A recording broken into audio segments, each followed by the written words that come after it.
ආයිබෝවන් දුවේ පුතේ අදත් අපි සූදානම් වෙන්නේ අපේ sannivedanaye හා මාධ්‍ය අධ්‍යයනයේ පුනරීක්ෂණ පන්ති ආරම්භ කරන්න. අපි ගිය සතියේ පුනරීක්ෂණ නිබන්ධනයක් ආරම්භ කරා. අපි හැම සෙනසුරාදාටම වගේ සෙනසුරාදාටම මේ පුනරීක්ෂණ පන්තිය ආරම්භ කරන්න තමයි සූදානම් වෙන්නේ. අපේ අර දැනුම් දීම පරිදි ලංකාවේ විවිධ ප්‍රදේශවලින් නිබන්ධන පසුගිය සතිය පුරාවටම ඉල්ලීම් කරා. අපි හැම කෙනෙකුටම නිබන්ධනය දිනක් හෝ දෙකක් ඇතුළත තැපැල් කරලා යවුවා. අපි එහෙනම් අද ගිය සතියේ අවසන් කරපු, ඒ කියන්නේ කලින් වීඩියෝ එකේ අවසන් කරපු තැනින් නිබන්ධනය ආරම්භ කරමු. අපි මේ කතා කරන්නේ තුන්වෙනි පාඩමට අදාළ පුනරීක්ෂණ නිබන්ධනය. ඊට අමතරව ඊට සමගාමීව අපි MCQ බහුවර්ණ ප්‍රශ්න පත්‍ර සාකච්ඡා කරගෙන යනවා.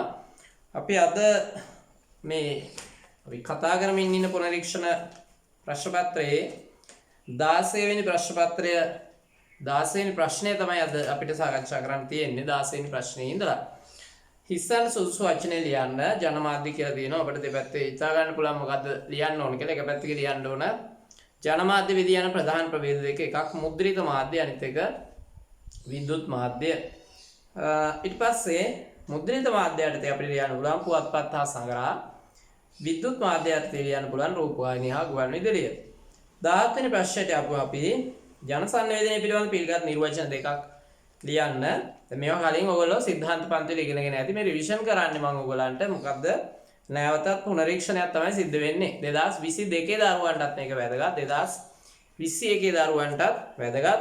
අපේ පන්ති වල සහභාගී වෙන දරුවෝ ගාව නම් මේ නිබන්ධනය දැන් තියෙනවා. ඒගොල්ලෝ හිමින් නිබන්ධනය සම්පූර්ණ කරගන්න ඕන. 17 වෙනි ප්‍රශ්නය ජන සංවේදනය පිළිබඳ පිළිගත් නිර්වචන දෙකක් ලියා ගන්න. දැන් ඔබට කටපාඩම් වෙලා තියෙනවනේ මේ ජන සංවේදනය පිළිබඳ නිර්වචන. අර මගේ මූලිකාංග 2 කියන පොතේ විෂය නිර්දේශයට අදාළ නිර්වචන 50ම එකතැනම දාලා තියෙනවා. මූලිකාංග 2 පොත අපේ පන්ති වල 2021 දරුවන්ට මම ලබා දීලා ඇති. 20 දරුවන්ට 6 වෙනි පාඩම ඉවරනාන් පස්සේ 13 වසරට ආපු ගාම් පොත දෙන්නම්. ලංකාවේ ඉන්න වෙනත් දරුවන්ට නම් එක ගුණසේන සරසවි ගොඩගේ සහ ලුමිනස් බුක් ෂොප් වලින් මිලට ගන්න පුළුවන්. මූලිකාංග 1 හා 2 පොත් දෙක. ඒවයි මේ ගුරුවත් පොත් දෙකේ සංක්ෂිප්තයක් ඒ පොත් දෙකේ තියෙනවා. ඒවයි නිර්වචන අර දෙවෙනි පොතේ නිර්වචන 50ම එකතැන දාලා තියෙන. ඒතර පාඩම් කරගන්න ලේසි වෙන නිසා 17 ජන සංවේදනය පිළිබඳ පිළිගත් නිර්වචන දෙකක් ලියා ගන්න පළවෙනි නිර්වචනේ එකිනෙකා නොහඳුනන විශාල ජන පිරිසකට ජනමාධ්‍ය හරහා එකවර සංදේශයක් ලබා දීමේ ක්‍රියාවලිය ජන සංනිවේදනයයි. ඒ නිර්වචන ඉදිරිපත් කරන ඔයගොල්ලෝ දන්නවා දැනටපත් හයිබර් කමාවක් අන්ගුරේට් කමාවක් බෝන් තුන් දෙනෙක් විසින් ඉදිරිපත් කරන නිර්වචන. හයිබර් අන්ගුරේට් බෝන්. හරි. දෙවෙනි නිර්වචනය ලියා ගන්න. එතන ඉඳ තියෙනවානේ. වෘත්තීය සංනිවේදකයන් හැම ප්‍රශ්නයකටම ප්‍රමාණවත් ඉඳ තියලා තියෙන්නේ ඊඩා ප්‍රයෝජනෙට ගන්න. වෘත්තීය සංනිවේදකයන් යාන්ත්‍රික මාධ්‍ය වහල් කොටගෙන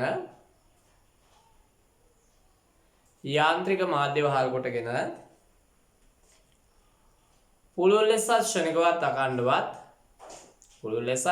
ක්ෂණිකවත් අඛණ්ඩවත් විශාල වූත් විවිධ වූත් ග්‍රාහක ශ්‍රේෂ්ඨයන් වෙත සංදේශය පතුරවමින්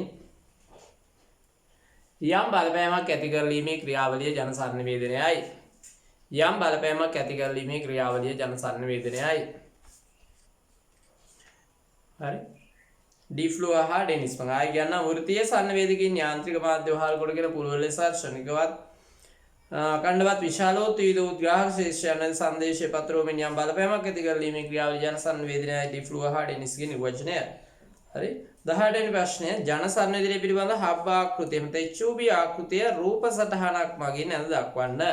මෙන්න මේ රූප සටහන ඔයගොල්ලෝ අඳින්න ඕනේ. මේ යටට පිළිඳුවේදී ඔයගොල්ලන්ට යටම තියෙනවා මාධ්‍ය විකෘති හා ഘോഷාව කියලා. සිද්ධාන්තවලදී ඔබට මේක ලැබෙන්නේ නැති. ඊට පස්සේ මෙතන තියෙනවා අන්තර්ගතය, මෙතන අන්තර්ගතය, ප්‍රතිපෝෂණය, මාධ්‍ය විස්තරණය, වැඩි පැහැදිලි නැද්ද දන්න නිසා මම වචන ටික කියනවා. ප්‍රතිපෝෂණය අපැත්තේ තියෙන්නේ මාධ්‍ය විස්තරණය අන්තර්ගතය ඊට පස්සේ සංනිවේදකයෝ කේත දොරටුපාලකයෝ ජනමාධ්‍ය නියාමක පෙරහණු ග්‍රාහකයෝ බලපෑම 8ක් තියෙනවා කරුණු. HUB ආකෘතියට මූලික කරුණු 8. මූලිකාංග 8. එතන මේක අදින්න හරි ලේසි. හරි මම අදින ලේසි ක්‍රමයක් ඕලා කියලා දෙන්න. මුලින්ම මේ කරුණු 8 පාඩම් කරගන්නකො. කරුණු 8 පාඩම් කරලා රවුම් 8ක් අදින්න. රවුම් 8ක් අදලා පිළිවෙලට ලියන්න. සංනිවේදකයා කේත දොරටුපාලක ජනමාධ්‍ය නියාමක පෙරහණු ග්‍රාහකයෝ බලපෑම. පුනරීක්ෂණ වලදී අපි මේ අපේ පන්ති වල සහභාගී දරුවන්ට නම් මේක මේ පැහැදිලි කරනවා. නමුත් මේ අනිත් දරුවන්ට මම මේ කියන්නේ පන්ති වල සහභාගී වෙන බැරි දරුවන්ට දැන් මේ රවුම් 8ක් ඇඳලා මේ ටික පාඩම් කරලා පිළිවෙල ලියාගෙන ගියාම හරි. මෙතන බලන්න මෙහෙම එකක් මෙහෙම එකක්. නේ රවුම් 8 මෙහෙම ඇඳ මෙහෙම ඇඳ. මෙහෙම ඇඳ මෙහෙම ඇඳ. ඊට පස්සේ මෙතන කිරිබත් කැල්ලක් ඇඳ. ඊට පස්සේ ආකෘතිය හරි. මෙතන තියෙන්නේ ප්‍රතිපෝෂණය, අතන තියෙන්නේ මාධ්‍ය විස්තරණය, මෙතන තියෙන්නේ මාධ්‍ය විකෘතිය, අටින්ම තියෙන්නේ පේන්නේ නැහැ. මෙතන තියෙන මාධ්‍ය විකෘතිය කියලා අන්තර්ගතය. මේ විදිහේ රූපයක් ඔයාලා අඳ ගන්න ඕනේ. විභාගෙන් සමහර විට ඔයගලන්ට මේ ආකෘතිය අඳලා විස්තර කරන්න කියලා එන්න පුළුවන් අයියා ප්‍රශ්නයකට. ඒ නිසා ඔයාලට මේක අඳින්න පුළුවන් වෙන්න ඕන.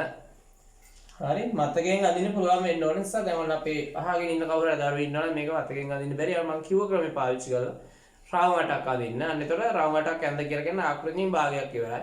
මෙහෙම ඇඳලා ඊට මෙතන මේක ඇඳ. ඊට පස්සේ කරුණු ටික ලිව්වා. සැඩේ හරි. මේ පැත්ත.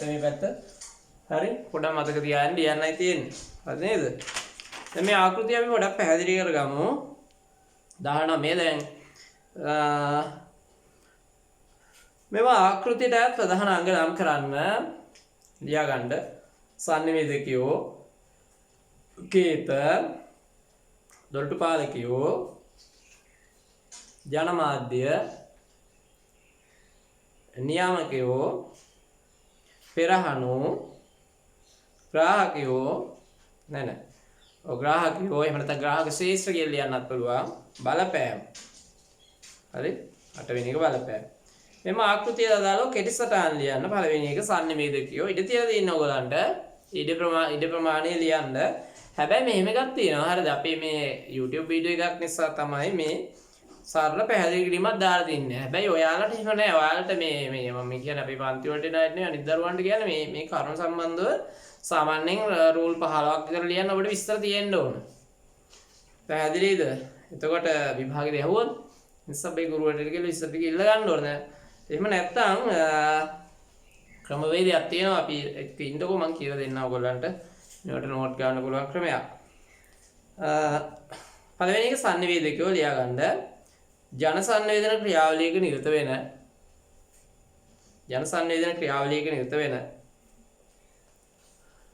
පුජ්‍යලයන් මෙයින් අදහස් වේ.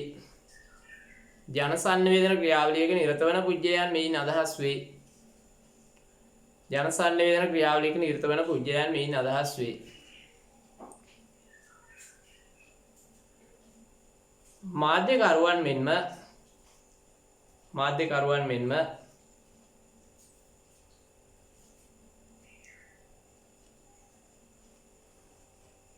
ජනමාධ්‍යවල පෙනී සිටින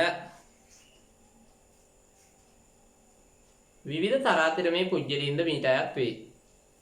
ජනමාධ්‍යවල පෙනී සිටින විවිධ තරාතිරමේ පුජ්‍යලයන්ද මීට අයත් වේ. හරි. ඒ කියන්නේ මේ සංනිවේදකයෝ කියලා කියන්නේ මම ආකෘතිය පොඩ්ඩක් පැහැදිලි කරන්නම් ඔයගොල්ලන්ට. නැවතත් දැන් මේක අපේ දරුවන් නම් සමහරවල් තුන්වෙනි අදාට පැහැදිලි. මේ තියෙන්නේ ජන සංවේදන ක්‍රියාවලිය කියලා ඔයගොල්ලෝ හිතා ගන්නකො. එහෙම හිතාගත්තොත් මේ සංනිවේදනය මෙහෙම වෙන සංවේදකයෝ තමයි මේ ඉන්නේ. හරිද? ඒතර රූපවාහිනී ගුවන්විදුලි පුවත්පත් නාලිකාවල මාධ්‍යවේදී වෙන්න පුළුවන්. නැත්නම් සම්පත්දායක පුජ්‍යලි වෙන්න ඒගොල්ලෝ. ඊළඟට දෙවෙනි ප්‍රශ්නය 2 කේත ලියා ගන්න. සංවේදනය සඳහා යොදා ගන්න ලබන සංකේත පද්ධතිය මෙයින් අදහස් වේ. හරිද? සංකේත පද්ධතිය මෙයින් අදහස් වේ. ඒ කියන්නේ මේ සංවේදක වචන වෙන්න පුළුවන්, ශබ්ද වෙන්න පුළුවන්, වර්ණ වෙන්න පුළුවන්, වාක්‍ය වෙන්න පුළුවන්. මේ සංකේත පද්ධතිය භාවිතා කරලා අපිට පණිවිඩ ලබා දෙන්නේ. ඒක තමයි අදහස් කරන්නේ. 3 දොරටුපාලකයෝ යන ග්‍රාහකගත කරන ලබන සංදේශ පිළිබඳ ග්‍රාහකගත කරන සංදේශ පිළිබඳව තීන්දුව తీරන ගනු ලබන පාර්ශව තීන්දුව తీරන ගනු ලබන පාර්ශව මින් අදහස් වේ. දැන් ඔබ දන්නවා දොරටු පාලකයෝ කියන්නේ කවුද කියලා. මාධ්‍ය මගින් සංදේශයක් ගලා යනකොට ඒවා කිසියම් තෝරා ගැනීම වලට ලක් වෙනවා, සංස්කරණය කිරීම වලට ලක් වෙනවා. හරිද? ඒතර දැන් ඔබට ටීවී එකේ හරි පුවත්පතේ හරි ගුවන්විදුලියේ හරි මොන හෝ සංදේශයක් ලැබෙන්නේ දොරටු පාලකයාගෙන් පසු ඒකින් ප්‍රවෘත්ති සංස්කාරකවරු, ප්‍රවෘත්ති අධ්‍යක්ෂකවරු, කර්තෘවරු, උපකර්තෘවරු නේද? ඒගොල්ලෝ විසින් ඒවා තෝරගන්නවා, ලැබෙන තොරතුරු ඊට පස්සේ ලැබෙන හැම සංදේශයක්ම තෝර ගැනීමක් හෝ ඉවත් කිරීමක් සිද්ධ වෙනවා. ඊට පස්සේ ඒක ඒගොල්ලන්ගේ නාලිකාවට හෝ පුවත්පතට අවශ්‍ය විදිහට සංස්කරණයක් සිද්ධ වෙන උන විදිහට දොරටු පාලකාරයකට හසු වීමෙන් පස්සේ අපිට තොරතුරු ලැබෙන්නේ. දැන් හොඳට පැහැදිලිනේ.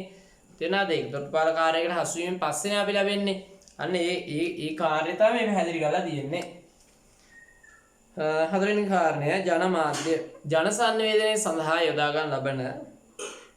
ජනසන්නිවේදනයේ සඳහා යොදා ගන්න ලබන මාධ්‍ය ජනමාධ්‍ය නම් වේ. ජනසන්නිවේදනය සඳහා යොදා ගන්න ලබන මාධ්‍ය ජනමාධ්‍ය නම් වේ. හරි. ඊළඟ කාරණේ තමයි දැන් මේ ඔක්කොම දොරටු පාලකාරයට හසු වුණාට පස්සේ කිසියම් මාධ්‍යයකින් තමයි මේව ගමන් කරන්නේ. ඒවට කියනවා ජනමාධ්‍ය කියලා. රූපවාහිනී, ගුවන්විදුලි, පුවත්පත් මාධ්‍ය ජනමාධ්‍ය. පහ නියාමකයෝ ලියන ඍජුව මාධ්‍ය කටයුතු හා සම්බන්ධ නොවන නමුත් කියන දන මේ කමාවක් දාගන්න. ඍජුව මාධ්‍ය කටයුතු හා සම්බන්ධ නොවන නමුත් මාධ්‍ය කටයුතු පාලනය කරන පුජ්‍යලයන් හෝ ආයතන. ඍජුව මාධ්‍ය කටයුතු හා සම්බන්ධ නොවන නමුත් මාධ්‍ය කටයුතු පාලනය කරන පුජ්‍යලයන් හෝ ආයතන. ඒගොල්ලන්ට කියනවා නියාමකයෝ කියලා. ඉඩ තියනවා නම් ලියා ගන්න රාජ්‍ය කොමිෂන් සභා, උසාවි, බලපෑම් කණ්ඩායම්, වෘත්තීය සංවිධාන, රාජ්‍ය කොමිෂන් සභා, උසාවි, බලපෑම් කණ්ඩායම්, වෘත්තීය සංවිධාන. දැන් මාධ්‍ය මෙතන මේ තියෙන නියාමක. මාධ්‍ය සංදේශ රාජ්‍ය කොමිෂන් සභාව වෙන්න පුළුවන්, උසාවි වෙන්න පුළුවන්, ඊට පස්සේ විවිධ වෘත්තීය සංවිධාන, ආගමික සංවිධාන වගේ දේවල් වලින් කිසියම් නියාමනයකට ලක් වෙන්න පුළුවන්. ඒ කියන්නේ පාලනයකට ලක් වෙන්න පුළුවන්. ඕනම සංදේශයක් ඕනම විදියට ග්‍රාහකගත කිරීමේ හැකියාව නැහැ. කිසියම් රෙගුලාසි වලට හරි කිසියම් ආචාර ධර්ම වලට යටත්ව තමයි ඕනම මාධ්‍ය සංදේශයක් ග්‍රාහකගත කරන්න පුළුවන්. එසේ නියාමනය කරන ආයතන මාධ්‍ය ආයතන වලට පිටින් ඉන්නවනේ. අධිකරණේ තියෙනවා. ඊට පස්සේ විවිධ රාජ්‍ය කොමිෂන් සභා තියෙනවා. ඒවායේ රෙගුලාසිත් එක්ක එකඟව තමයි මාධ්‍යයට කටයුතු කරන්න වෙන්නේ කියන එක තමයි මේ නියාමකයෝ කියන එකෙන් අදහස් වෙන්නේ. පැහැදිලිද? දැන් ඔය ගැන අපි ඔය නියාමනය ගැන කතා කරනවා 2021 දරුවන්ට නම් දැන් පාඩම කෙරලා ඇති 11 වෙනි පාඩම. නේද? නෑ 10 වෙනි පාඩම. ඒ කියන්නේ මාධ්‍ය ප්‍රතිපත්ති හා මාධ්‍ය නියාමනය කියන පාඩමේදී නියාමන සංවිධාන ගැන කතා කරනවා. ඒතකොට නියාමනය ගැන ටිකක් පුළුල් දෙයක්. හැබැයි නියාමනය කියලා කියන්නේ නම් මාධ්‍ය කිසියම් පාලනයකට ලක්වීමෙන් තමයි සංදේශ ග්‍රාහකගත කරන්නේ. නියාමකයන්ගේ නියාමන ක්‍රියාවලිය තමයි මෙතන හඳුන්වලා දීලා තියෙන්නේ. හරි? ඊළඟ ලියන 6 පෙරහණු ජනමාධ්‍ය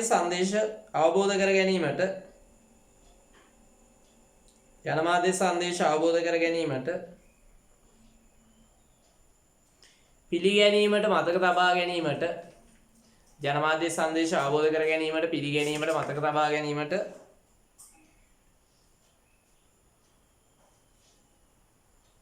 යොදා ගනු ලබන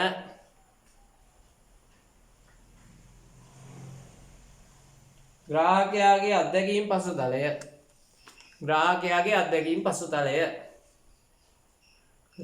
අත්දැකීම් පසුතලය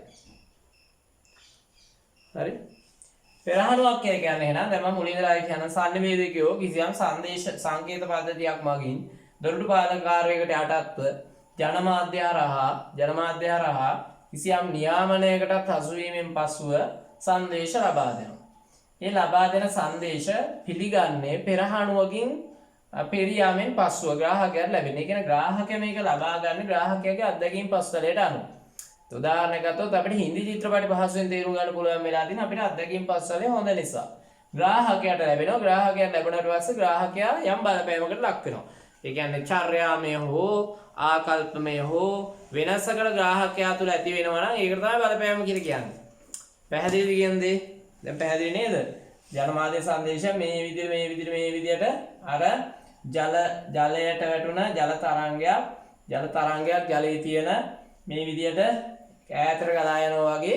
ඈතට ගලා යනවා වගේ සංදේශ ක්‍රියාවලිය ගලා යනවා කියන තමයි මේ ආකෘතියෙන් පෙන්වලා දීලා තියෙන්නේ. පැහැදිලිද? පෙරහණු අවසානයේදී ලියන්න යන ග්‍රාහකයෝ ජනසන්නිවේදනයට අදාළ පණිවිඩ ලබා ගන්නා පාර්ශවය ජනසන්නිවේදනයට අදාළ පණිවිඩ ලබා ගන්නා පාර්ශවය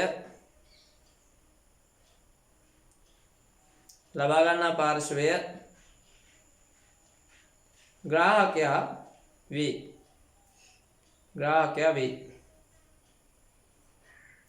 වරහන් ඇතුළේ ලියන්නේ ජනග්‍රාහකයා කියලා. පණිවිඩ ලබා ගන්නා පාර්ශවයේ ග්‍රාහකයා වේ. වරහන් ඇතුළේ ලියන්නේ ජනග්‍රාහකයා කියලා. අපි මේවට කියන්නේ ජනග්‍රාහකයා කියලා. ජනසන්නිවේදනයේ ග්‍රාහකයාට. මේ ඉන්නේ පණිවිඩ ලබා ගන්න කෙනානේ. පැහැදිලිද ඔයාලට? එයා ග්‍රාහකයා. ඊළඟට 8 බලපෑම් ලියන්න ජනසන්නිවේදනයට අදාළ පණිවිඩය තුලින්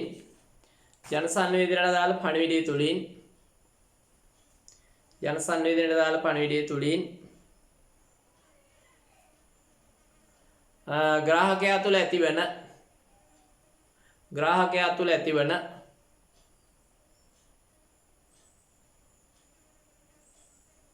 ආකල්පමය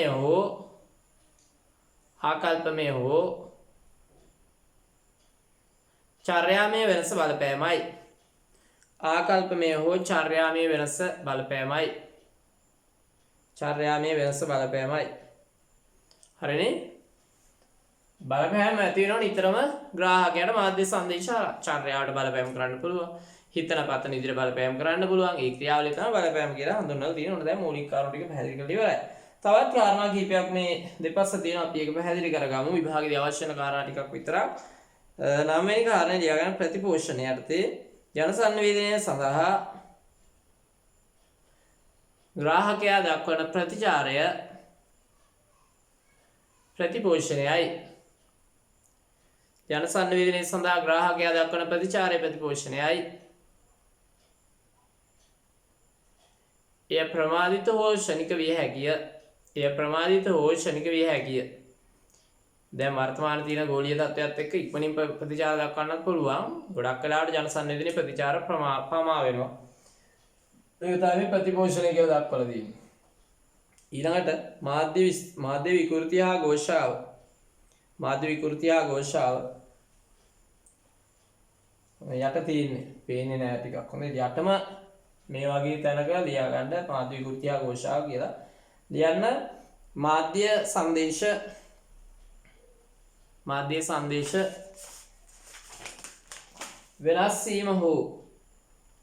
සංදේශ වෙනස් වීම හෝ වැරදි අර්ථකථන සිදුවීම මාධ්‍ය විකෘතියයි. මාධ්‍ය සංදේශ වෙනස් වීම හෝ වැරදි අර්ථකථන ඇතිවීම මාධ්‍ය විකෘතියයි.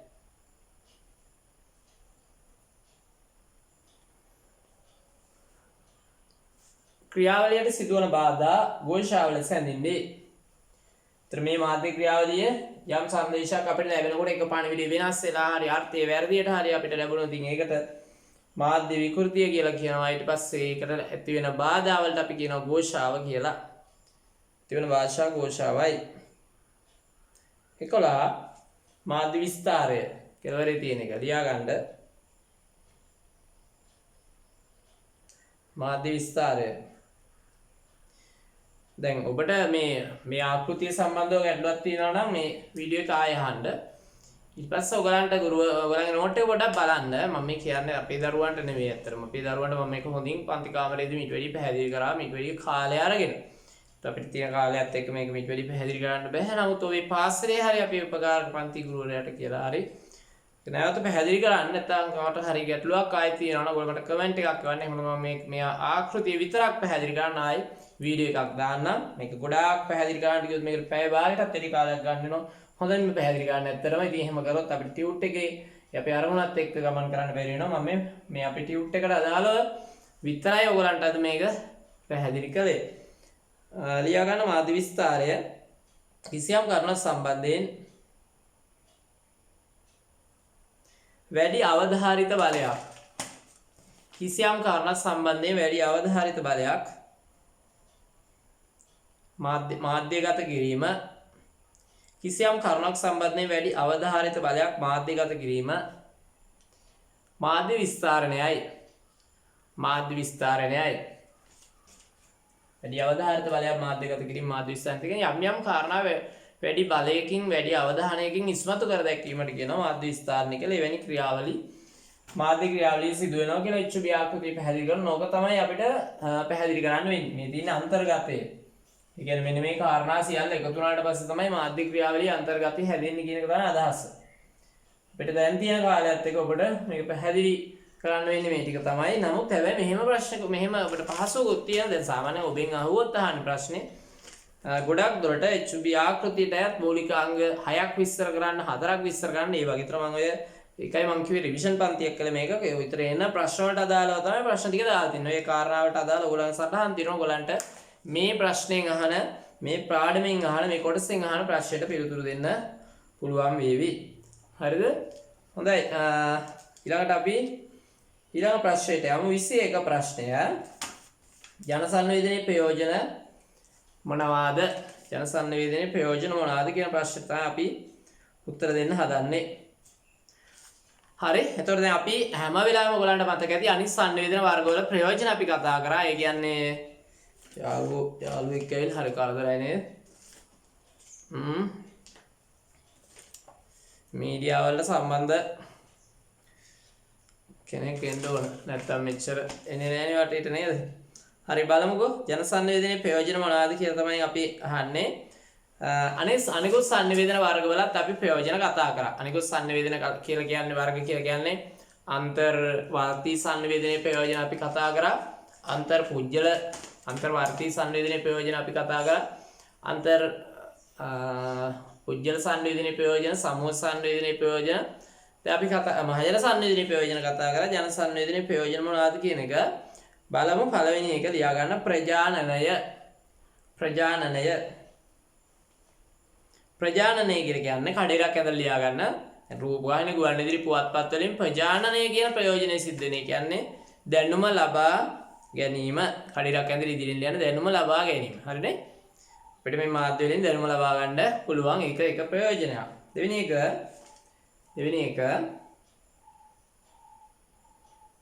අපසරණය. කඩේක් ඇඳලා ලියා ගන්න විකල්ප වෙත යොමු වීම. ඒ කියන්නේ විවිධ දේවල් තෝරාගන්න, විවිධ විකල්ප වෙත යොමු වෙන්න. හරිද?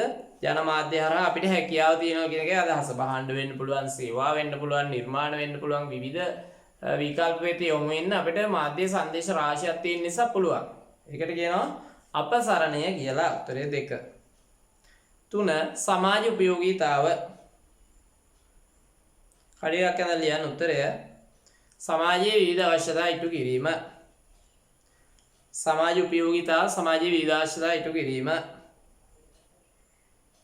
4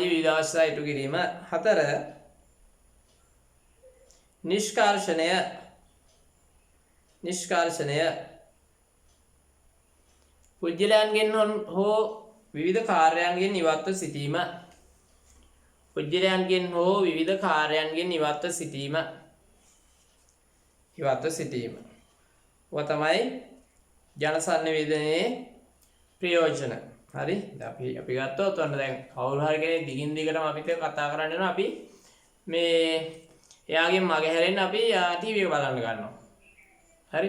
ඒතර ඒ වගේ MCQ ප්‍රශ්න අහන්න පුළුවන්. එහෙම නැත්නම් අපි මේ හෙඩ්ෆෝන් එකක් ඉයර්ෆෝන් එකක් කන්ට ගාගෙන අපි ගුවන් විදුලියට සවන් දෙන්න ගන්නවා. කෙනෙක්ගෙන් මගේ හැරෙන්නේ. ඒකට අපි කියනවා නිෂ්කර්ෂණ කාර්යය කියලා.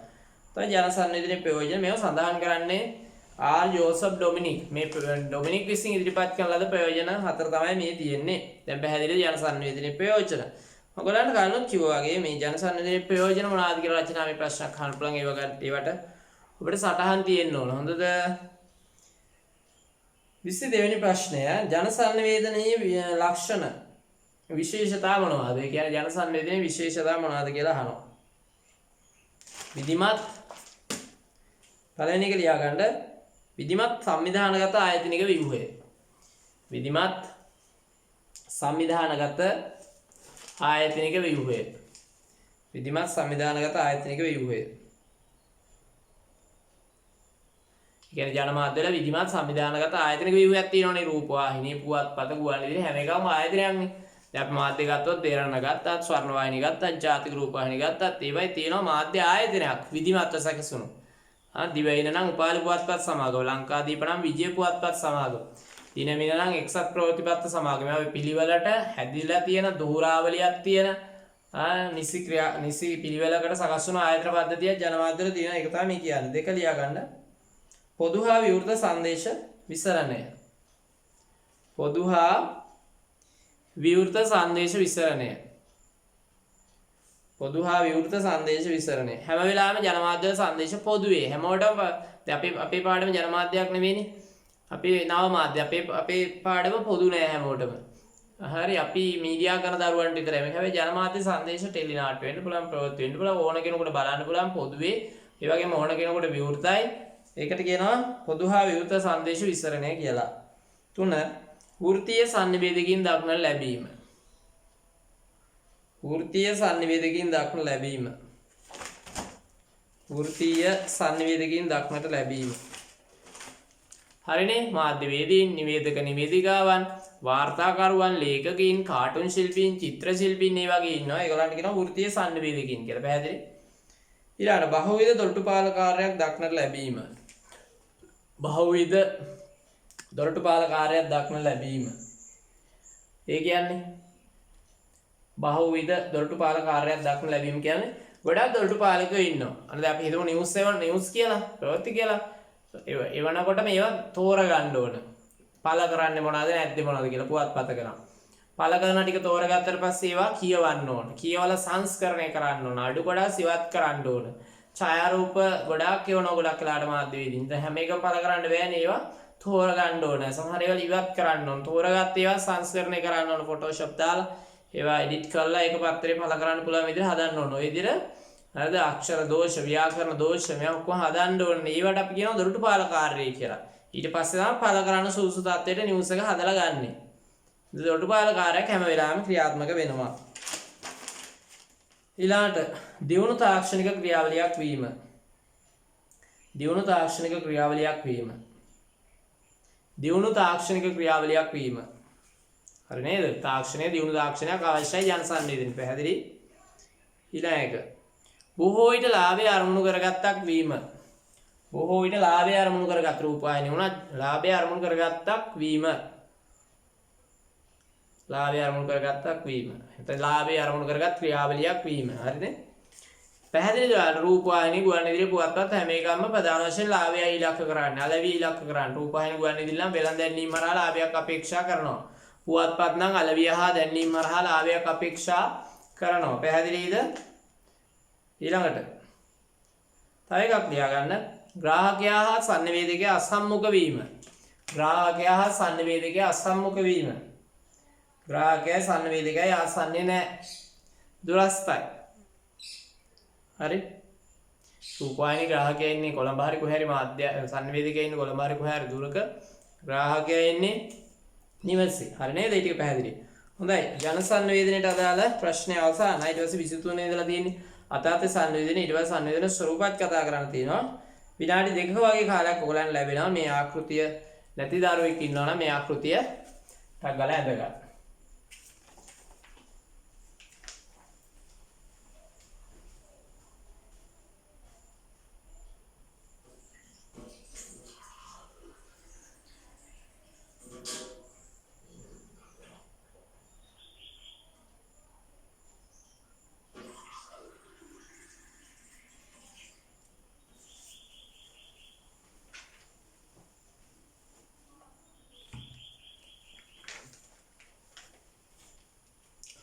හරි. හොඳයි එහෙමනම් 23 වෙනි ප්‍රශ්නෙට අපි යමු. 23 වෙනි ප්‍රශ්නය. අතත්ත්ව සංවේදනය පිළිබඳ ස්වීඩනයේ උමියා විශ්වවිද්‍යාල නිර්වචනය ලියන්නලු ලියමු අපි. අතත්ත්ව සංවේදනය යනු නව තොරතුරු තාක්ෂණයන්ගේ මැදිහත් වීම හේතුවෙන් අතත්ත්ව සංවේදනය යනු නව තොරතුරු තාක්ෂණයන්ගේ මැදිහත් වීම හේතුවෙන් චේතාන්විතෝ හෝ අචේතාන්විතව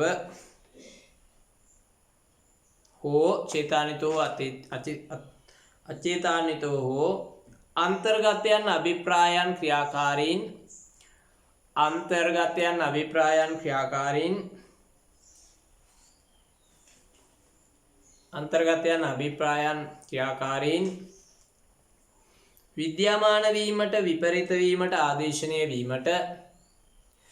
විද්‍යාමාන වීමට විපරිත වීමට ආදේශනය වීමට හෝ නිර්මාණය වීමට අවකාශ සලසන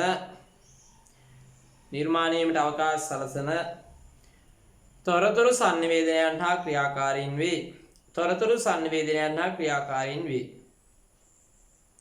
මම අයිමොලින්දර කියන අතත්ත්ව සංවේදනයන් නව තොරතුරු තාක්ෂණයන්ගේ මැදිහත් වීම හේතුවෙන් චේතාන්විතෝ හෝ අචේතාන්විතෝ අන්තර්ගතයන් අභිප්‍රායන් ක්‍රියාකාරීන් විද්‍යමාන වීමට විපරීත වීමට ආදේශනය වීමට හෝ නිර්මාණය වීමට අවකාශ සලසන තොරතුරු සංවේදනය හා ක්‍රියාකාරීන් වේ.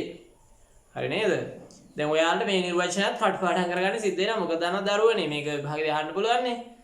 රෝමි ලක්කම් එකේ ප්‍රශ්නයක් විදිහට අතත්ත්ව සංවේදනය පිළිබඳ උමියා විශ්වවිද්‍යාල නිර්වචනය ලියා දක්වන්න කියලා ප්‍රශ්නයක් එන්න පුළුවනි. දෙවෙනි ප්‍රශ්නයට යමු. අතත්ත්ව සංවේදනයේ විශේෂතා මොනවාද? දැන් ඔයගොල්ලෝ හිතන්න එපා මේක සිද්ධාන්ත දැනුමක් නෙවෙයි මම ලබා දෙන්නේ. සිද්ධාන්ත ඔයගොල්ලෝ ළඟ තියෙන්න ඕන. මම මේ පුනරීක්ෂණයක් කරන්නේ. යාලි මතක් කරගෙන යන එකක් තමයි කරගෙන යන්නේ. මේ ටියුට් එක හරහා ඔයගොල්ලන්ට හොඳ දැනුමක් එතකොට එනවා. පුනරීක්ෂණය කියලා යාලි මතක් කරගන්න. අපි යාලි මතක් කරගන්නේ මොකටද? අපි යාලි මතක් කරගන්න දරුවනේ මතකය අලුත් කරගන්න සහ දීර්ඝකාලීන මතකයට මේක අරගෙන යන්න. ඒකයි මම මේ වගේ පාඩමක් ඔයගොල්ලන්ට කරන්නේ. දැන් මේක සමහරවිට ඔයගොල්ලන්ට මේ පාඩම කරන්නේ නැත්නම් ඊට මාස 6කට කලින් වෙන්න පුළුවන්. මාස 2කට කලින් වෙන්න පුළුවන්. හරි ඒත් අවුරුද්දකට කලින් වෙන්න පුළුවන්. දැන් මේක රිපීට් ආයෙත් මතක් වෙනවා. ඊට පස්සේ දීර්ඝකාලීන මතකයට ගමන් කරන්න ලේසි යලි මතක් වෙනකොට පුනරීක්ෂණය කරන්න ඒකනේ අපි. මේ පන්ති තියෙනේ පුනරීක්ෂණ පන්ති කියලා. හරි 100%ක් මේකෙන් බලාපොරොත්තු වෙන්න එපා කවුරුවත්. හරි හිමිතුවත් වැරදි මේක. සිද්ධාන්ත පන්තියකින් තමයි එහෙම දෙයක් කරුණු හිමින් ඔක්කොම පැහැදිලි කරන්නේ. මේ රිවිෂන් එකේදී කරන්නේ සිද්ධාන්ත කරපු දේවල් ඉක්මනින් අපි රිපීට් එකක් කරගෙන යනවා. හරි MCQ වලත් එහෙම තමයි කරන්නේ. 24 අතත්ත්ව සංවේදනයේ විශේෂතා. දැන් අතත්ත්ව සංවේදනය කියන්නේ මම චුට්ටක් ආයෙ පැහැදිලි කරනවා. නවතරතුරු කියන්නේ internet, email, Facebook, Viber, WhatsApp කියන ඒවා. ඕකටනේ අතත්ත්ව සංවේදනය කියලා කියන්නේ. ඒ කියන්නේ නවීන අංකිත හා ඩිජිටල් තාක්ෂණයත් එක්ක ආපු මාධ්‍ය වලට අපි කියනවා අතත්ත්ව මාධ්‍ය කියලා. හරිද? හරිනේ දැන් පැහැදිලිනේ. සංවේදන වර්ගය එතකොට මොනවාද? අන්තර්වාර්තී පුජ්‍යල කියන්නේ තනි පුජ්‍යලෙත් තුළ, අන්තර් පුජ්‍යල කියන්නේ පුජ්‍යලන් දෙදෙනෙක් හෝ කිහිප දෙනෙක් තුළ, සමූහයක් කියලා කියන්නේ පුජ්‍යලයන් පිරිසක් තුළ, මහජන සංවේදනය කියලා කියන්නේ මහජන පිරිසක් කිසියම් පොදු ස්ථානයකට රැස් වෙන, ජන සංවේදනය කියන්නේ අතිවිශාල ජනකායක් ලක්ෂ සංඛ්‍යාත පිරිසක් විතර ජනමාධ්‍ය භාවිතා කරන සංවේදනය.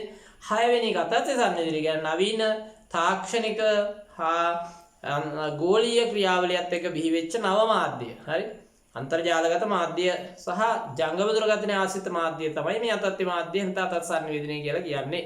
පැහැදිලි නේද? අතත්ත්ව සංවේදනයේ විශේෂතා දැන් ඔය ජංගම දුරකථන ගත්තා මේ ඔයගොල්ලෝ ගාව තියෙන ඔය ලැප් එක හරි ඔයගොල්ලෝ ගාව තියෙන ෆෝන් එක හරි ටැබ් එක හරි ආශ්‍රිත මාධ්‍ය තමයි මේ අතත් සංවේදනය කියන්නේ. ඒවා විශේෂතා අහනවා.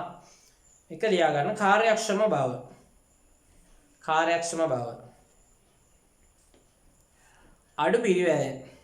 අඩු පිරිවැය. ආරක්ෂිත බව. ආරක්ෂිත ලෙස පණිවිඩ හුවමාරු කරගන්න පුළුවන්. පාස්වර්ඩ් තියෙනවා. එහෙම තියෙනව නේද? ක්‍රම රහස් අංක තියෙන. ඒවත් එක්ක අපිට මේ ඒවට තව කෙනෙකුට පිවිසෙන්න අපහසුයි. පිවිසීමේ ක්‍රම තියෙනවා. ඒ ක්‍රම වලට යටත්ව තමයි පිවිසෙන්නේ. ඒක තමයි ආරක්ෂිත බව කියන්නේ. ඊළඟට ශ්‍රව්‍ය දෘශ්‍ය දර්ශන සහිත බව. මේවා ටිකක් අපහසුයි ඔයගොල්ලන් නේද?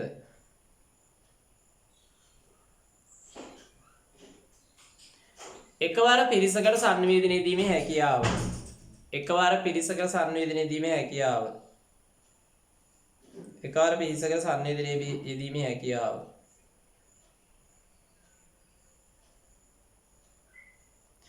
භෞතික ඉඩකඩ විශේෂයෙන් අවශ්‍ය නොවීම. භෞතික ඉඩකඩක් විශේෂයෙන් මේ අන්තර්ජාලය පාවිච්චි කරන්න ඕන වෙන්නේ නැහැ නේ. ඒකයි කියන්නේ. භෞතික ඉඩකඩ විශේෂයෙන් අවශ්‍ය නොවේ කියන්නේ. දැන් ඔයගලන්ට මේ විශාල පිරිසක් එක්ක උනත් භෞතික ඉඩකඩක් නැතුව ෆෝන් එකෙන් හරි කතා බස් කරන්න පුළුවන්. හරි පන්තියක් වුණත් භෞතික ඉඩකඩක් නැතුව ළමයි 200කට උනත් කරන්න පුළුවන් මේ නව මාධ්‍ය ක්‍රියාවලිය හරහා. ඒකයි කියන්නේ භෞතික ඉඩකඩ අවශ්‍ය විශේෂයෙන් අවශ්‍ය නොවීම කියලා. හරි. ඔය තමයි අදාළ සංවේදනයේ විශේෂතා. දැන් අපි යමු අදාළ සංවේදනයේ ප්‍රයෝජන වලට 25 ප්‍රශ්න. මෙන්න මේවා. අධ්‍යාපන කාර්යය සඳහා. අධ්‍යාපන කාර්යය සඳහා. අධ්‍යාපන කාර්යය සඳහා. ඊළඟ එක සම්බන්ධතා ගොඩනගා ගැනීමට. දැන් සම්බන්ධතා ගොඩනගා ගැනීම සඳහා. සම්බන්ධතා ගොඩනගා ගැනීම සඳහා. හරිනේ? සමාජ ජාල වගේ වයින් අපි කරන්නේ සම්බන්ධතා. දැන් YouTube වගේ නාලිකාවලින් අපි අධ්‍යාපන කාර්යය කරනවා නේද? ඊළඟට ප්‍රචාරක කටයුතු සඳහා. ප්‍රචාරක කටයුතු සඳහා. ප්‍රචාරක කටයුතු සඳහා. දැන් ඔයාලා දැකලා දෙනවා සර්ලාගේ එහෙම නේද? විවිධ ප්‍රචාරක දැන්වීම් සමාජ මාධ්‍යවල පළ වෙනවා. YouTube වගේ නාලිකාවල පළ වෙනවා. ඕනතරම් වෙළඳ දැන්වීම් ප්‍රචාරක කටයුතු කියන්නේ ඒක ප්‍රචාරක කටයුතු සඳහා. ව්‍යාපාරික කටයුතු සඳහා. ව්‍යාපාරික කටයුතු සඳහා. ව්‍යාපාරික කටයුතු. නිර්මාණාත්මක කටයුතු සඳහා. නිර්මාණ කරනවා මේ හරහා නේද? නිර්මාණාත්මක කටයුතු සඳහා. මම හිතේ ඔයගලන්ට කියලා දෙන්න දෙයක් නැහැ. ඔයගොල්ලෝ දන්නවා මේව නිර්මාණ කරන්න අන්තර්ජාලය භාවිතා කරනවා. සමාජ මාධ්‍ය භාවිතා කරනවා. තව එකක් ඉතින් තියෙනවා නම් ලියා ගන්න. තරතුරු හුවමාරුව සඳහා. තරතුරු හුවමාරුව සඳහා. හරි අපි අත්‍යන්ත සංවේදනය නිර්වචනය කතා කරා. ඒක චුට්ටක් පැහැදිලි කරගත්ත අත්‍යන්ත සංවේදනයේ විශේෂතා කතා කරා. සංවේදනයේ ප්‍රයෝජන කතා කරා. දැන් අපි පොඩි ප්‍රශ්නයක් දෙකක් තියෙනවා අත්‍යන්ත සංවේදනයට අදාළ වෙන්න පුළුවන්. මලලසේකර ශබ්දකෝෂයට අනුව වර්චුවල් ඒ කියන්නේ අතත්ත්වතාවයන්හි අර්ථ මොනවාද කියලා අහනවා. මේ MCQ ප්‍රශ්නයක් අහන්නත් පුළුවන්. රචනා ප්‍රශ්නයක් අහන්න පුළුවන්. ලියන්න. නාමිකව නොවද ප්‍රායෝගිකව. හරි අතාත්වික කියන එකේ මේ අර්ථ මලලසේකර ශබ්දකෝෂයට අනුව එකක් තමයි නාමිකව නොවද ප්‍රායෝගිකව. කමාවක් අතාත්වික අතාත්වික අනිත් එක මාවන ලද මාවන ලද. හරි. ඊපස්සේ 27 වෙනි ප්‍රශ්නය අතත් සංවේදනයේ ප්‍රධාන සංරචකය. අතත් සංවේදනයේ සඳහා ප්‍රධාන වශයෙන් භාවිත කරන්නේ අන්තර්ජාලය. ලියා ගන්න අන්තර්ජාලය. දැන් ඔයාලා නම් මේ අන්තර්ජාල පහසුකමක් කරා තමයි මේ පාඩම කරන්නේ. අන්තර්ජාලය.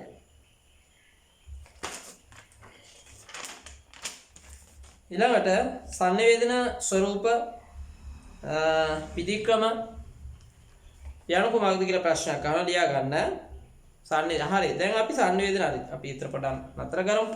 ඒ කියන්නේ දැන් අපි ඔන්න එක අන්තයකට ඇවිල්ලා තියෙනවා. ඒ කියන්නේ අපි දැන් පන්තියේ සංවේදන වර්ග ටික අවසන් කරගත්තා. එන්නේ තුන්වෙනි පාඩමේ පාඩම් කොටස් තියෙනවා.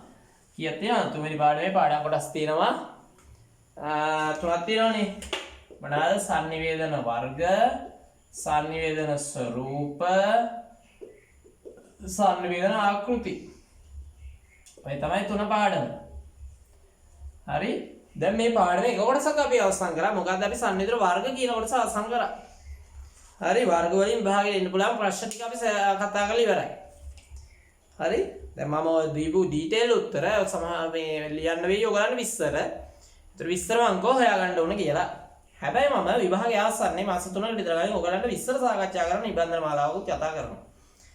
ඔන්න දැන් එහෙනම් සංවේදන වර්ග 6ම අපි කරලා අවසానයි. වර්ගවල ස්වභාවය, වර්ගවල නිර්වචන, වර්ගවල ප්‍රයෝජන, වර්ගවල ලක්ෂණ ඔන්න විභාගයේ එන්න පුළුවන් තියෙන සියලුම ප්‍රශ්න ටික සාකච්ඡා කරලා අවසానයි. දැන් අපි කතා කරමු හදන්නේ සංවේදන ස්වરૂප පිළිබඳව.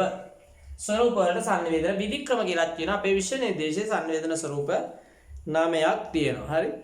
28 වෙනි ප්‍රශ්නේ නම් සංවේදන ස්වરૂප.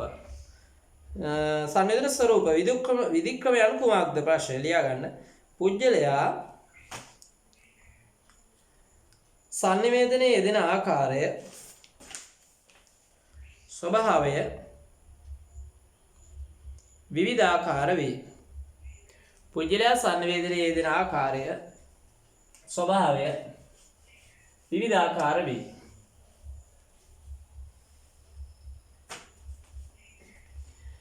එම ස්වභාවයන්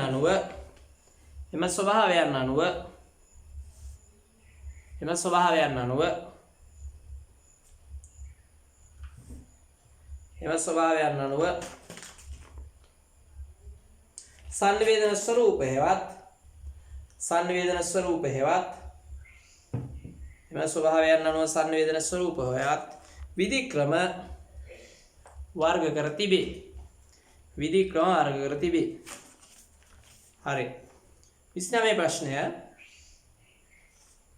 29 ප්‍රශ්නය මහා සිංහල ශබ්දකෝෂයට අනුව ස්වරූපයන්ගේ අර්ථ මොනවාද ලියා ගන්න. අංක 1 කියලා දාන්න. ස්වරූප වලට දැන් මේ එන ප්‍රශ්න තමයි දෙන්නේ නේද? මහා සිංහල ශබ්දකෝෂයට අනුව 1 කියලා දාන්න. රූල් දෙකක් තියෙනවනේ. පළවෙනි රූල් 1 කියලා දාන්න. තමාගේම රූපය, ආකාරය, හැඩය, පෙනුම. තමාගේම රූපය, ආකාරය, හැඩය, පෙනුම. ඔය අර්ථ 4 තියෙනවා. අංක 2 කියලා ලියන්න. මෙන්න මේ අර්ථයක් තියෙනවා. ස්වરૂපය, තත්වය, ස්වરૂපය නෙමෙයි. ස්වභාවය, තත්වය, ගතිය, තොරතුරු, ඇති සැටිය.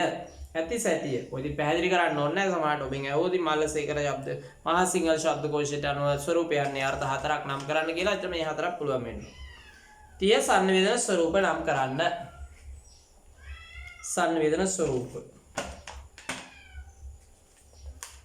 sannivedana ස්වරූප නම් කරන්න.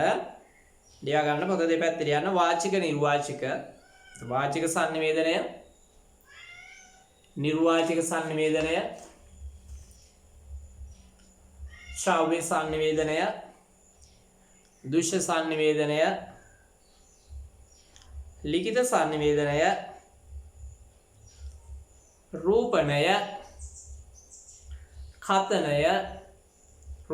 කතනය, විධිමත් sannivedanaya,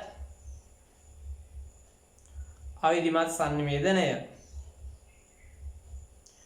හරි. වාචික, නිර්වාචික, ශ්‍රව්‍ය, දෘශ්‍ය, ලිඛිත, රූපණ, කතන, විධිමත්, අවිධිමත් කියලා නිකන් රටාවක් හදාගෙන පාඩම් කරගන්න. හරි. ඔන්න ඉදිරියට sannivedana ස්වරූප නාමයක් තියෙනවා. අපි අද දවසේ මේ ස්වරූප මොනවාද කියන දේ කතා කරලා නතර කරමු. ස්වරූප වල ලක්ෂණ සහ ප්‍රයෝජන වගේ දේවල් අපි ඊළඟ දවසේ කතා කරමු. ලියා ගන්න. එක වාචික sannivedanaya කිසියම්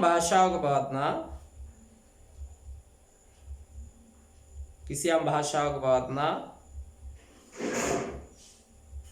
වචන හා ශබ්ද රටා යොදාගෙන කිසියම් භාෂාවක පවත්නා වචන හා ශබ්ද රටා යොදාගෙන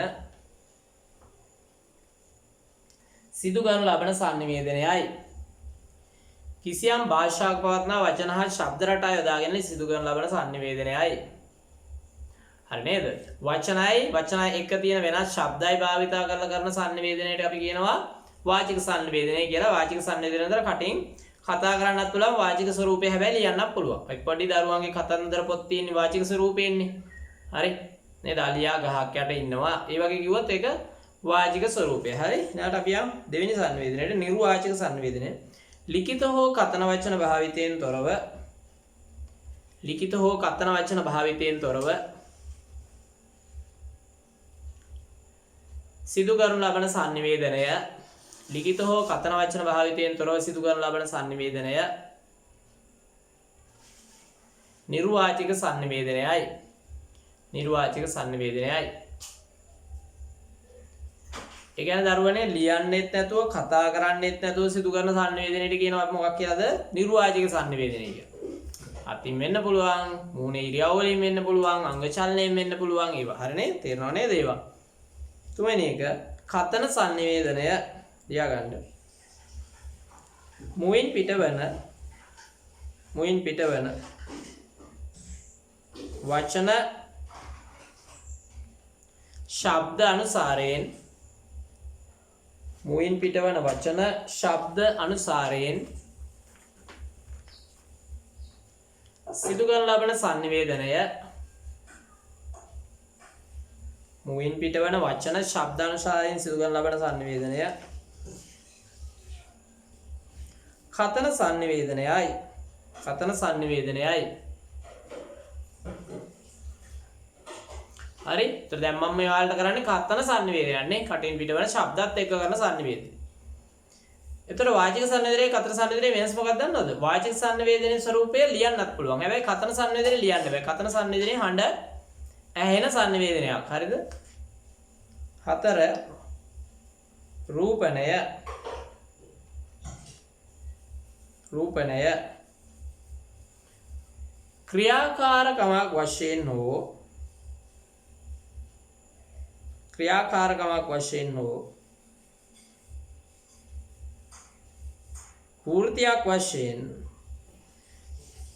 ක්‍රියාකාරකමක් වශයෙන් හෝ වෘත්තියක් වශයෙන් රංගනයක යෙදීමෙන් ක්‍රියාකාරකමක් වශයෙන් හෝ වෘත්තියක් වශයෙන් රංගනයක යෙදීමෙන් සිදු කරන ලබන සංනිවේදනය රූපණයයි. ක්‍රියාකාරකමක් වශයෙන් හෝ වෘත්තියක් වශයෙන් රංගනයක යෙදීමෙන් සිදු කරන ලබන සංනිවේදනයයි. එතකොට අපි රංගනයක් විදියට යම් කිසි සංනිවේදනයක යෙදෙනවා නම් ඒකට අපි කියනවා රූපණය කියලා. දැන් ගුරුවරුණා සමහරලාට සමහර පාඩම් රංගනේ රූපණයක් විදියට ඉදිරිපත් කරනවා. ඒතර තවත් පැහැදිලි වෙනවා සිංහල ගුරුවරුෙම නාට්‍ය රංග කලා ගුරුවරුෙම මේ රංගනයක් විදියට ඉදිරිපත් කරනවා. එතකොට ඒකට අපි කියනවා රූපණය කියලා. හරි? එතකොට වාචිකව පණිවිඩ ඉදිරිපත් කරන්න පුළුවන්. වචන නැතුව පණිවිඩ ඉදිරිපත් කරන්න පුළුවන්. කතන ස්වරූපයෙන් පණිවිඩ ඉදිරිපත් කරන්න පුළුවන්. රූපණයක් විදියට රංගනයක් විදියට පණිවිඩයක් ඉදිරිපත් කරන්න පුළුවන්. පැහැදිලි? ඊළඟ ලියන්න 5 ලිඛිත සංනිවේදනය. භාෂාව හා ඒ ආශ්‍රිත සංකේත යොදාගෙන ලිවීමෙන් කරනු ලබන සංනිවේදනය. භාෂාව හා ඒ ආශ්‍රිත සංකේත යොදාගෙන ලිවීමෙන් කරනු ලබන සංනිවේදනය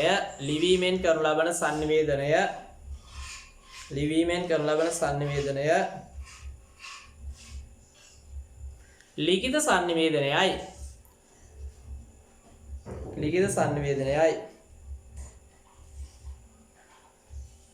හරි අපි ඒකට කියනවා මොකක් කියලාද ලිඛිත සංනිවේදනය කියලා. ඊට පස්සේ ඔය ටික ඉක්මන් කරමු මොකද ශබ්ද බද්ධයම තියෙන නිසා මේ නේද බලමු අපි 6 වෙනි ස්වරූපය දැන් ලිවීමෙන් කරන සංනිවේදනය ලිඛිත සංනිවේදනය අපි ඔයගොල්ලෝ දැන් මේ වෙලාවෙත් භාවිතා කරන්නේ ඒ සංනිවේදනය 6 ශ්‍රව්‍ය සංනිවේදනය ලියා ගන්න. සවන් දීම පදනම් කරගත්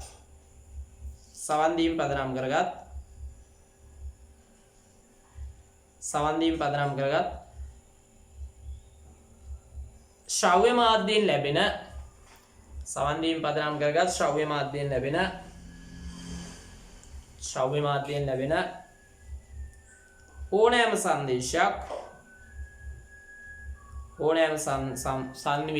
ඕනෑම සංනිවේදනයක් ශ්‍රව්‍ය සංවේදනයට අයත් වේ. දැන් මේ ටියුට් එකේ 6 වෙනි කාරණේ කියන ඔයගොල්ලෝ පිටුව පෙරලා ගන්න ඕනේ මේකේ 10 වෙනි පිටුව. හරි. හරි නේද? ඒතර ඔයගලන්ට යමක් ඇහෙනවා නම් ඒකට අපි කියනවා ශ්‍රව්‍ය සංවේදනය කියලා. මේව පහසුයි. 7 නේද? විවිධ ශබ්ද අපිට ඇහෙනවනේ. මිනිසුන්ගේ හඬ, සතුන්ගේ හඬ, කෘත්‍රිම ශබ්ද, ස්වභාවික ශබ්ද, සංගීතය, කනට ඇහෙන දේවල් ශ්‍රව්‍ය සංවේදනය. හරි. 7 දෘශ්‍ය සංවේදනය.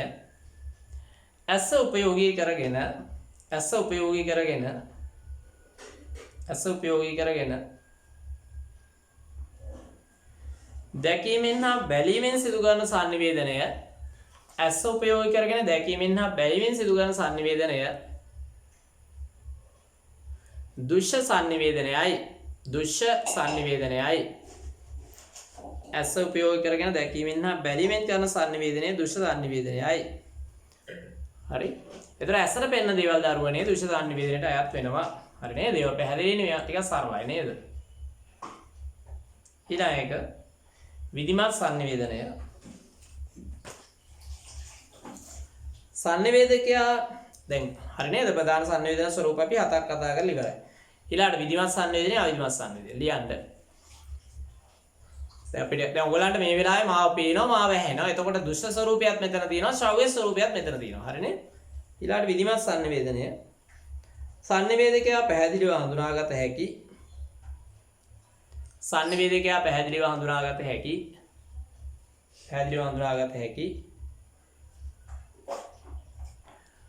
ක්‍රමවත් ධාරාවන් ඔස්සේ පිළිවෙලට ගලා යන ක්‍රමවත් ධාරාවන් ඔස්සේ පිළිවෙලට ගලා යන ක්‍රමවත් ධාරාවන් ඔස්සේ පිළිවෙලට ගලා යන ක්‍රමවත් ධාරාවන් ඔස්සේ පිළිවෙලට ගලා යන නිල ප්‍රකාශ හා ලේඛන මීට අයත් වේ. නිල ප්‍රකාශන හා ලේඛන මීට අයත් වේ. නිල ප්‍රකාශ හා ලේඛන මීට අයත් වේ. හරිනේ? විධිමත් sannivedana කියන්නේ පිළිවෙලකට ගලා යනවා, නිශ්චිත sannivedakයක ඉන්නවා, වගකීම් සාගත බවක් තියෙනවා. ඒ කියන්නේ නිල ස්වභාවයක් තියෙනවා. ඒ වගේ ප්‍රකාශන වෙන්න පුළුවන්, කියන දේවල් වෙන්න පුළුවන්. නිශ්චිත sannivedakයක ඉන්නවා නම් ඒවා වගකීම් බවක් තියෙනවා නම් ඒවා කියන කෙනෙක් එවැනි ප්‍රකාශවල ලියලා තියෙන දේවල් වලට කියනවා විධිමත් sannivedana කියලා. අපේ පාඩමට අපි කියන්න පුළුවන් විධිමත් sannivedanaක් කියලා. හරි? ඊට පස්සේ ඔයගොල්ලෝ ලේඛකයෙක්ගේ පොතක් කියනවා නම් ඒකට කියනවා විධිමත් sannivedana කියලා. රූපවාහිනී ප්‍රවෘත්ති වලට අපිට කියන්න පුළුවන් විධිමත් sannivedanaක් කියලා. අවසාන මාතෘකාවට යමු. අවිධිමත් sannivedanaya ලියා ගන්න. sannivedakaya පැහැදිලිව හඳුනාගත නොහැකි sannivedakaya පැහැදිලිව හඳුනාගත නොහැකි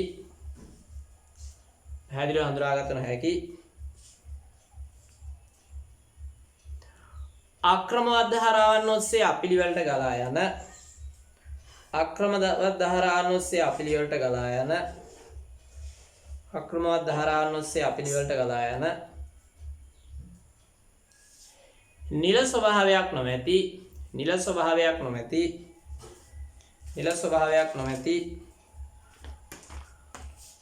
ප්‍රකාශ හෝ ලේඛන අවිධිමත් sannivedanයට අයත් වේ. ප්‍රකාශ හෝ ලේඛන අවිධිමත් sannivedanයට අයත් වේ. ප්‍රකාශ හෝ ලේඛන අවිධිමත් sannivedanයට අයත් වේ. හරි, ඒ කියන්නේ කට කතා කේලම් කැරෑපත්‍ර වගේ කිව්ව කෙනෙක් හොයාගන්න නැහැ, ගලා යන පිළිවෙලක් නැහැ. හරි, නිල ස්වභාවයක් නැහැ, වගකීම් සාගත බවක් නැහැ. හොඳයි, අපි 31 ප්‍රශ්නෙන් අපි අද අවසන් කරනවා. sannivedana ස්වරූප මූලික හැඳින්වීම් ටික අපි කරගත්තා. ජන sannivedanaya හා අදත් sannivedanaya අපි අද කතා කරා. අපිට වාචික sannivedanaya සහ sannivedana ස්වරූපවල විස්තරාත්මක තොරතුරු ටිකක් සහ නිබන්ධනය අරගෙන බලන්න. sannivedana ආකෘති ගැන තමයි කතා කරන්න තියෙන්නේ. තව වීඩියෝ දෙකක් කතා කරනකොට අපිට ඒ ටික අවසන් කරන්න පුළුවන්. සාමාන්‍යයෙන් අපි තව දින දෙකකින් ඒ ටික අවසන් කරන්න බලාපොරොත්තු වෙනවා. ඔයගොල්ලන්ට මේ නිබන්ධනය ගෙන ගැනීමේ අවශ්‍යතාවයක් තියෙනවා නම් 0.718 99යි 16යි 20 දුරකථන අංකයට WhatsApp පණිවිඩයක් කරන්න ඕන. ඔබගේ නම සහ ලිපිනය සඳහන් කරලා අපිට එහෙම නැතිනම් නිබන්ධනය ලබා දෙන ක්‍රමවේදය ඔයගලන්ට කියන්න පුළුවන්. ඊළඟ කාරණේ තමයි අපේ පන්තිට සහභාගී වෙන දරුවෝ මේ ටික කරගෙන එන්න ඕන. පන්තිට සහභාගී වෙන අවස්ථාවේ මුලින් ඔයගොල්ලෝ මේ ටික කරලාද නැද්ද කියලා චෙක් කරලා බලාවි. හොඳයි, එහෙමනම් නැවතත් තවත් වීඩියෝ එකකින් මුණ ගැසෙන තෙක් ඔබට සුවදායි සතිය ප්‍රාර්ථනා කරනවා. ආයුබෝවන්.